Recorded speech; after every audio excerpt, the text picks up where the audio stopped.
Hey, Coach. Thanks for taking the time today. Oh, thanks for having me, guys. Hope everyone did all right in the weather last night. Hope there's no bad damages and everyone's safe. We'll get started here with Les Bowen and then Zach Berman. Hey, Michael. Yes, I've been able to get out of my basement in South Jersey, so all is well. I wanted to ask you. We all know there's a when the 53-man roster is formulated, there's a sort of push and pull between backups at positions and guys who are really good on special teams. Ideally, you want both, but did you feel like you got the guys you need out of this process? And what do you think your special teams will be good at? What will you be noted for here, looking at this group as you head into the season? Yeah, I thought a collective effort out of Nick and Howie and all the coaches like putting their input in, and I thought we did come out with the guys we wanted, and we're going to go out there come Atlanta week and put our best 11 in each phase out there to help us win as a team. We all know special teams is a big component, especially now we're getting to the regular season. And in terms of what units we want to be good on all six of them. That'd be great for us. But it just starts off with these guys wanting, getting a taste of what a game plan is going to look like and buying in, which I think they all are. I think we really want to excel in everything. We really want to help the team flip the field on the coverage standpoint and flip the field in the return standpoint. You can see on our roster, we've got a lot of high-quality returners that we're going to try and put in the best possible situations, but it's not all on their shoulders. It's the other 10 that are going to block for them. It's going to be the whole, 10 outside the kicker on kickoff covering well. Outside of Aaron punting, it's going to be everyone out there. We're all got to be a collective effort to be on the same page. Help this team win in any capacity we can. And who do you see returning?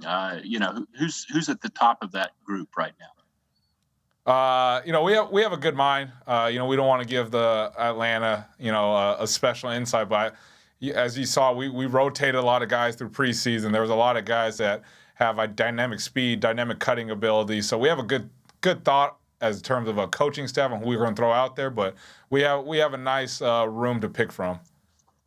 Thank you. Go ahead, Zach, and then Martin. Hey, Michael, happy belated birthday. Welcome to 30. Thank you. As you saw in that Patriots game when Jake was down, we didn't see any field goal or extra point situations there, but there have been situations in the past year where the kicker, punter, long snapper have all gone down in game. What are your contingencies at each of those spots going into the season?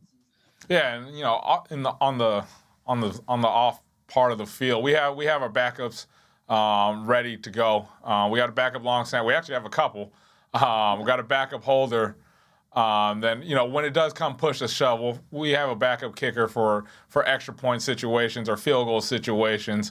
But when it comes to that, you always want to be ready. We'll always give them a couple snaps during the week, a couple kicks during the week just to get it going. We obviously have Aaron to take care of kickoff opportunities need be. He showed that in the preseason where we were able to give our coverage team some balls to cover down there. So we all have a contingency plan between myself, Coach Sirianni, Tyler Brown, and Joe Panunzio. So we have a contingency plan just in case worse comes to worse out there. How's Sipos as a kicker? You know what? He put in a lot of effort coming out of college to now, and he's taking leaps and bounds to probably what he thought he could be. So he just keeps getting better and better in both the punting situation and these extracurricular situations in terms of kickoffs and kicking. So, the more time he spends just getting better, it's going to be a more complete player. Thank you. Martin and then Tim. Hey, Michael. One of the things Howie and Nick were telling us the other day was that one of the reasons why JJ Arcega-Whiteside made the team was because of his work on special teams. So I was wondering if you can kind of address just like how far he's come, on special teams and what kind of role you see for him on your units this year.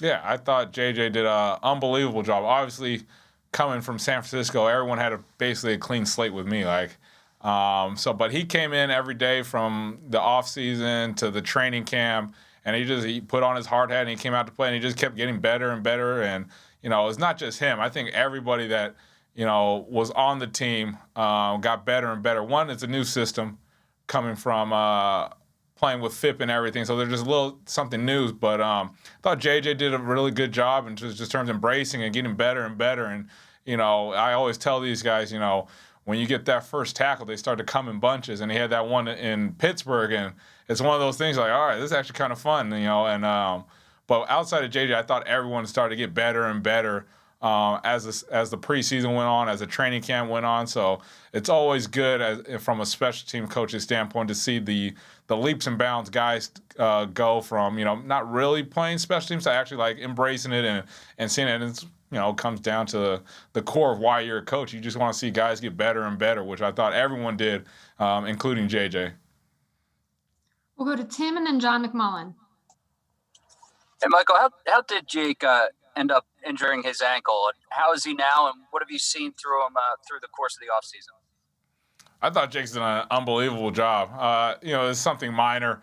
You guys obviously saw in the last preseason game, he was out there kicking, ball still jumped off his foot. So it's just one of those things where, as a kicker, you kind of need your feet. So he'll be just fine in a couple weeks. But I thought this offseason with Aaron and Rick getting back down to the operation, then when he was out there for Pittsburgh and the New York Jets, you saw that ball jump off his foot, something you guys are familiar with. So he's just been outstanding, and he's all about football and getting better and taking care of his body. So with Jake, he's been nothing but a joy to work with so far. Go ahead, John, and then Dave. Hey, Michael, happy birthday as well. Thank you. Can you kind of take us into the cut to the initial 53 from a special teams coordinator standpoint?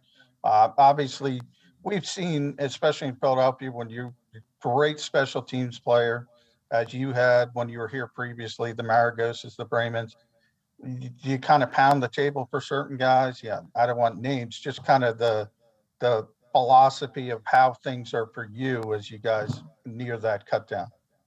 Yeah, I think it comes down, like, regardless of what coach you are, there's some guys you're like, yeah, this guy I would like, but it's a collective effort, and Howie and Nick have been an unbelievable job in terms of just taking the input from not just myself, but everybody around the building to put not just the best 53, but the best 70. If you look at the practice squad, because you guys know, with COVID and everything that happened last year, if you're on the 70, you could be up that next day. So it's getting the best 70, and I thought they did an unbelievable job with that to get these guys ready to be a special team. And like you reiterated, we had the Bremans and the Maragos, but it's going to be a collective effort. It's got to be all 11, really, whether you're a starter or a backup. I think as much time we put into offense and defense, they put the same amount of time into special teams, and the players do the same thing, and they're ripping to go out there and help the team in any way possible. You never know who's going to be a starter week in and week out, so it's our job as coaches to get these guys ready 2-3 deep,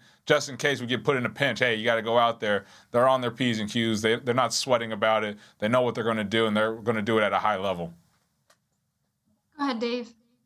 Michael, getting back to the returners, I know obviously their usage on offense or defense will dictate whether or not they're available to you, but would you prefer to have certain guys just established in those roles, or will it be dictated by situations? I think for me personally, it's getting all these guys ready for that opportunity. We're able to have, at least on this team, a lot of returners that are good enough to do it and be effective at doing it. So for me, it's just making sure they're confident and they're ready to go out there, regardless of the situation they're in. You never know what's going to happen. There could be an explosive play on offense, and we can't use them at the special teams, situation. That's why we have another guy in the holster ready to go to excel at the same, maybe even better at that level. So for me, it's just making sure everyone's comfortable and everybody's ready for when their number is called. And I think everybody's been embracing that regardless of the situation. If my number is called, I'm going out there. I'm going to put my best foot forward to help the team. Are there any additional questions for Coach? All right. Thanks for the time, Coach. Thank you. Thank you all.